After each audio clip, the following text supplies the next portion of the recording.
त्यांनी बिल्डर म्हणून जे गव्हर्नमेंटचे गाईडलाईन्स आहेत त्या पद्धतीने त्यांनी आम्हाला डेव्हलप करून द्यावं. आम्ही कुठं काय बोलतोय? पैसा कमावण्याचं वरून परमेश्वराने तुम्हालाच ऑर्डर दिलेली, तुम्हीच पैसे कमवा म्हणून. तर तुम्ही बिल्डर ठरवा. शहरामध्ये तुम्हीच बिल्डर ठरवता ना.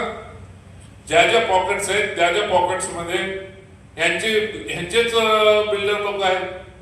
हेच बिल्डर लोकांना बोलवतात, हेच ठरवतात, ह्या पॉकेटवाल्यांना म्हणून, त्या सोसायटीवाल्यांना म्हणून.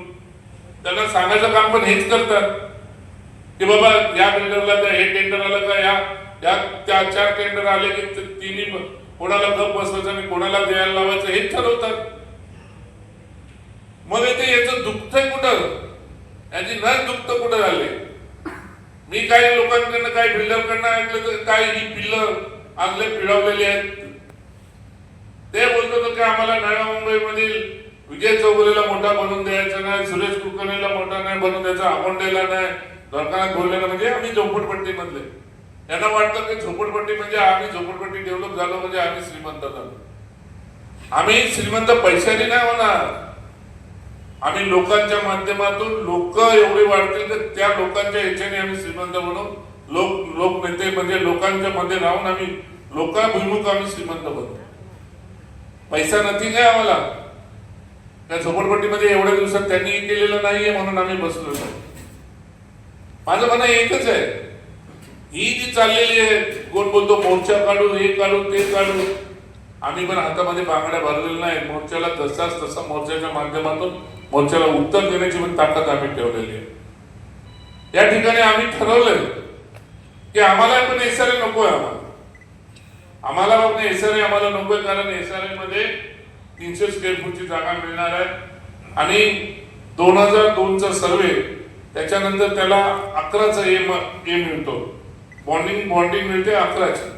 आणि 11च्या मधील ज्यांना लोक असतील त्यांना 2.5 लाख रुपये घरासाठी भरा, म्हणजे 2000 नंतर पासून जे 11चे त्यांना 2.5 लाख रुपये भरायला लागणार अशी ही एसआरएची अशी सिस्टीम मध्ये.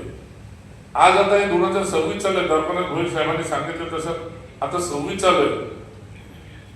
तिथे घरं वाढली असतील, काही ठिकाणी जुनी घरं असे झालेली आहे की सर्वांनीच आपली घरं ज्यांच्या नावाने सर्वे आहे ती सर्वच लोक राहतात अशातला पण बघत नाही.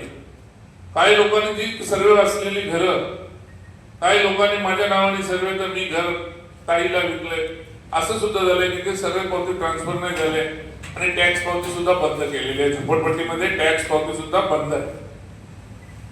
म्हणजे परिस्थिती अशी होती की नंतरच्या लोकांचं काय होणार, म्हणजे 2011 झाले, 11च्या नंतरच्या लोकांचं काय? 11च्या नंतरच्या 26 आहे, म्हणजे जवळपास 15, म्हणजे हे मला वाटतं त्याच्यावरती 13 पर्यंत दिलेलं आहे ना टेंडरवरती याच्या सर्वे 11 पर्यंत. म्हणजे परत 26 पर्यंतच्या लोकांचं काय होणार? म्हणून आमच्या सर्वांची मागणी, आम्ही सर्वजण नगरसेवक आम्ही इथं बसलेलो आहोत, आमची सर्वांची मागणी ही आहे की ठाण्यामध्ये जसं क्लस्टर लागू केलाय तसा क्लस्टर नव्या मुंबईमध्ये सुद्धा लागू करावा. त्याच्याने आम्हाला फायदे काय मिळणार आहेत? क्लस्टरच्या माध्यमातून आम्हाला एक फायदा मिळणार आहे. त्या क्लस्टरचं जर घर ज्याचं हे असेल, म्हणजे तिथं 2002 पर्यंतचा कायदा लागू नाही होणार, तिथं 2020 पर्यंत सर्वांना सरसकट सर्वांना घरं दिल्या जातील असं होतं. म्हणजे सर्व आहे. आणि 2002च्या नंतरचा 20 पर्यंतचा पण क्रायटेरिया जसा लागू झाला तसा 2020 पर्यंतच्या लोकांना पण घरं दिली जाणार.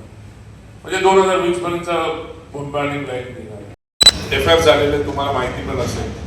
रजिस्टर करण्याकडे खोटे दस्तऐवज तयार करून ते बोलतात ना रेडी रेकनं कमी दाखवून झोपड्या सर्व रजिस्ट्रेशन केल्या गेले आणि त्या झोपड्या रजिस्ट्रेशन करून त्या लोकांना लोन घेऊन दिलं गेलं.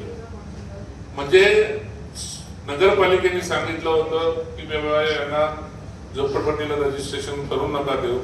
सिडकोने सांगितलं असताना सुद्धा त्या रजिस्टर ऑफिस मध्ये एक एजंट होता कोणीतरी चव्हाण म्हणून, योगेश चव्हाण, आणि तिथल्या कोणीतरी मला वाटतं एक अधिकारी होता.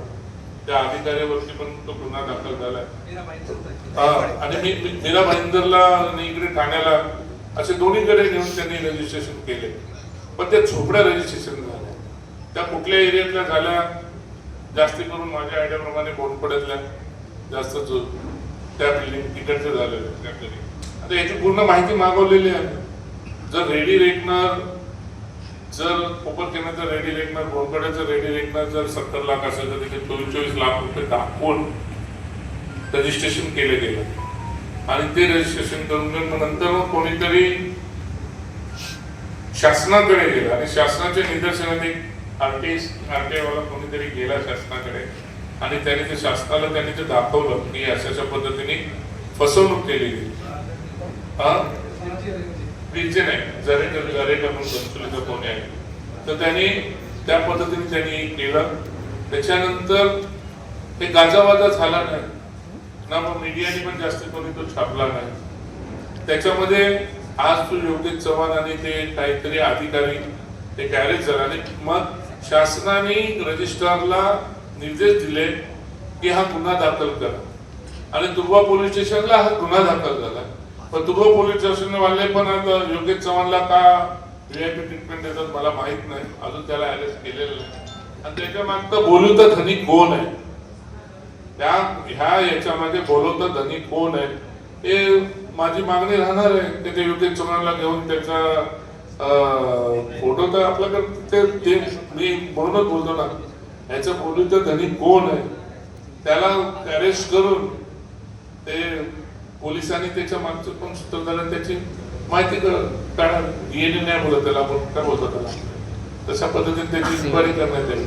त्याच्यासाठी मी स्वतः नवी मुंबई महानगरपालिकेला संबंधित पत्र सुद्धा दिलेलं आहे की चुकीच्या पद्धतीने दस्तऐवज करण्यात आलं आणि इमारती फ्लॅट तात्काळ पडताळणी करून संबंधित इमारतीवर महाराष्ट्र प्रादेशिक नगर रचना अधिनियम, महापालिका अधिनियम लागू कायद्यानुसार विधिसंगत कारवाई करण्यात यावी.